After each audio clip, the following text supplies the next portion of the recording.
I didn't hear a word of what Miss Rubin was saying after that. Blah, blah, blah, science fair project, blah, blah, blah, partners, blah, blah. It was like the way grown-ups talk in Charlie Brown movies. Like someone talking underwater. Then all of a sudden, Miss Rubin started pointing to kids around the class. Reed and Tristan, Maya and Max, Charlotte and Zamina, August and Jack. She pointed to us when she said this. Miles and Amos, Julian and Henry, Savannah, and I didn't hear the rest. The bell rang. So don't forget to get together with your partners to choose a project from the list, guys, said Miss Rubin as everyone started taking off. I looked up at August, but he had already put his backpack on and was practically out the door. I must have had a stupid look on my face because Julian came over and said, "Looks like you and your best bud are partners." He was smirking when he said this. I hated him so much right then. "Hello, Earth to Jack Will," he said when I didn't answer him. "Shut up, Julian." I was putting my loose leaf binder away in my backpack and just wanted him to get him away from me. "You must be so bummed you got stuck with him," he said. "You should tell Miss Rubin you want to switch partners. I bet she'd let you." "No, she wouldn't," I said. "Ask her." "No, I don't want to." "Miss Rubin," Julian said, turning around and raising his hand at the same time. Miss Rubin was erasing the chalkboard at the front of the room. She turned when she heard her name. "No, no, Julian," I whisper-screamed. "What is it, boys?" she said impatiently. "Could we switch partners if we wanted to?" said Julian, looking very innocent. "Me and Jack had the science fair project idea we wanted to work on together." "Well, I guess we could arrange that," she started to say. "No, it's okay, Miss Rubin," I said quickly, heading out the door. "Bye." Julian ran after me. "Why'd you do that?" he said, catching up to me at the stairs.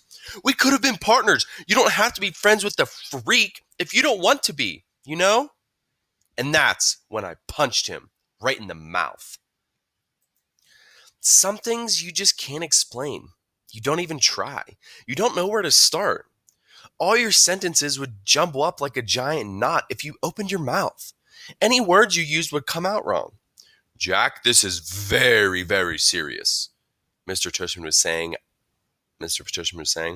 I was in his office, sitting on a chair across from his desk and looking at this picture of a pumpkin on the wall behind him. "Kids get expelled all for this kind of thing, Jack. I know you're a good kid, and I don't want that to happen, but you have to explain yourself." "This is not like you, Jack," said Mom. She'd come from work as soon as they had called her. I could tell she was going back and forth between being really mad and really surprised. "I thought you and Julian were friends," said Mr. Tushman. "We're not friends," I said. My arms were crossed in front of me. "But to punch someone in the mouth, Jack?" said Mom, raising her voice. "I mean, what were you thinking?" She looked at Mr. Tushman. "Honestly, he's never hit anyone before. He's just not like that." "Julian's mouth was bleeding, Jack," said Mr. Tushman. "You knocked out a tooth. Did you know that?" "It was just a baby tooth," I said. "Jack," said Mom, shaking her head. "That's what Nurse Molly said." "You're missing the point," Mom yelled. "I just want to know why," said Mr. Tushman, raising his shoulders. "It'll just make everything worse," I sighed. "Just tell me, Jack." I shrugged, but I didn't say anything. I just couldn't. If I told him that Julian had called August a freak, then he'd go to talk to Julian about it. Then Julian would tell him how I had badmouthed August too, and everybody would find out. "Jack," said Mom. I started to cry. "I'm sorry." Mr. Tushman raised his eyebrows and nodded, but he didn't say anything. Instead, he kind of blew into his hands like you do when your hands are cold. "Jack, I don't really know what to say here. I mean, you punched a kid. We have rules about that kind of thing, you know? Automatic expulsion. And you're not even trying to explain yourself." I was crying a lot by now, and the second Mom put her arms around me, I started to bawl. "Let's, said Mr. Tushman, taking his glasses off to clean them. "Let's do this, Jack. We're out for winter break as of next week anyway. How about you stay home for the rest of this week, and then after winter break, you'll come back and everything will be fresh and brand new. Clean slate, so to speak. Am I being suspended? I sniffled. Well, he said, shrugging. Technically, yes, but it's only for a couple of days.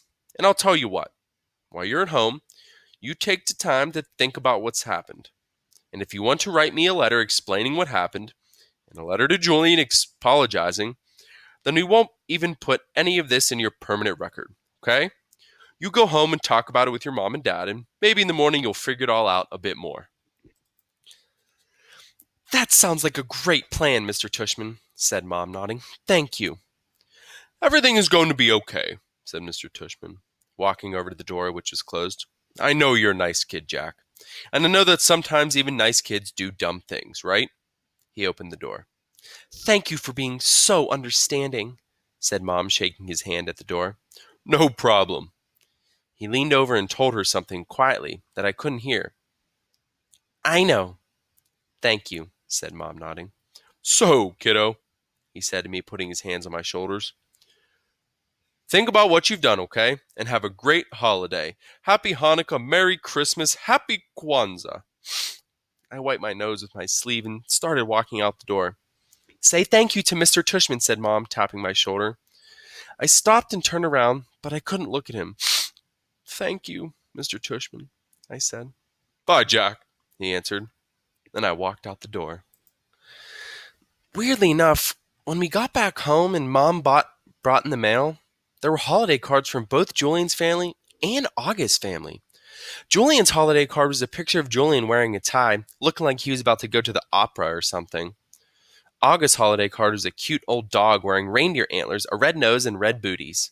There was a cartoon bubble above the head's dog that read, Ho, ho, ho. On the inside of the card it read, To the Will family, peace on earth. Love Nate, Isabel, Olivia, August, and Daisy. Cute card, huh? I said to Mom, who hardly said a word to me all the way home. I think she honestly just didn't know what to say. That must be their dog, I said. Do you want to tell me what's going on inside your head, Jack? She answered me seriously. I bet they put a picture of their dog on the card every year, I said. She took the card from my hands and looked at the picture carefully. Then she raised her eyebrows and her shoulders and gave me back the card. We're very lucky, Jack. There's so much we take for granted. I know, I said.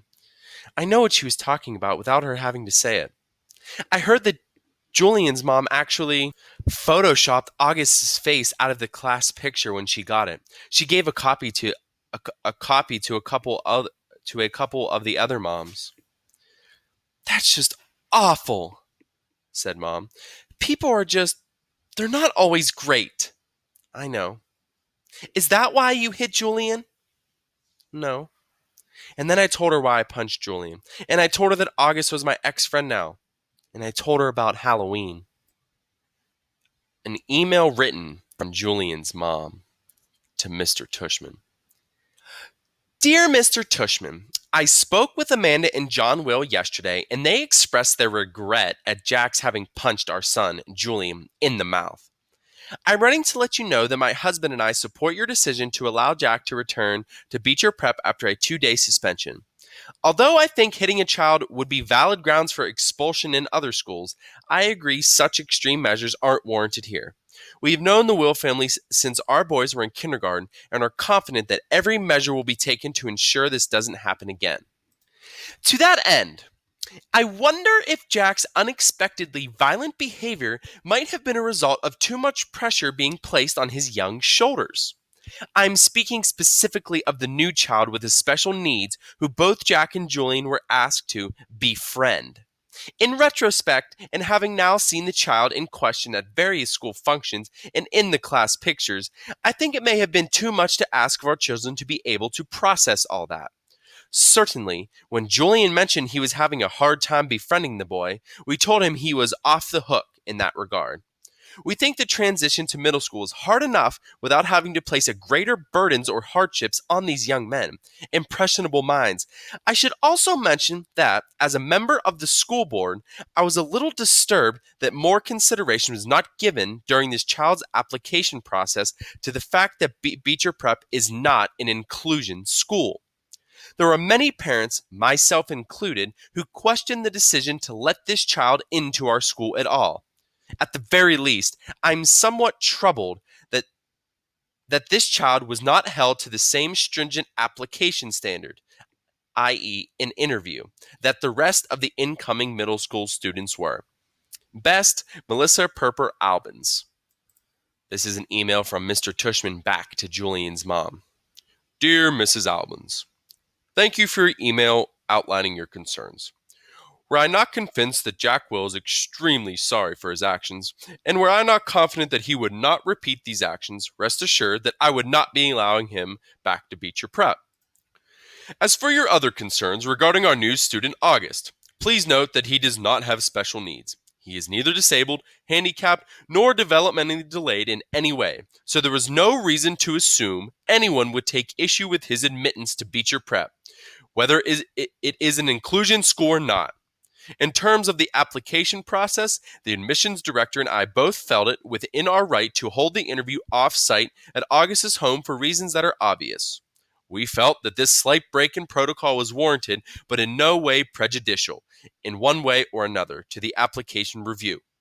August is an extremely good student and has secured the friendship of some truly exceptional young people, including Jack Will. At the beginning of the school year, when I enlisted certain children to be a welcoming committee to August, I did so as a way of easing his transition into a school environment. I did not think asking these children to be especially kind to a new student would place any extra burdens or hardships on them. In fact, I thought it would teach them a thing or two about empathy and friendship and loyalty. As it turns out, Jack Will didn't need to learn any of these virtues. He already had them in abundance. Thank you again for being in touch. Sincerely, Lawrence Tushman.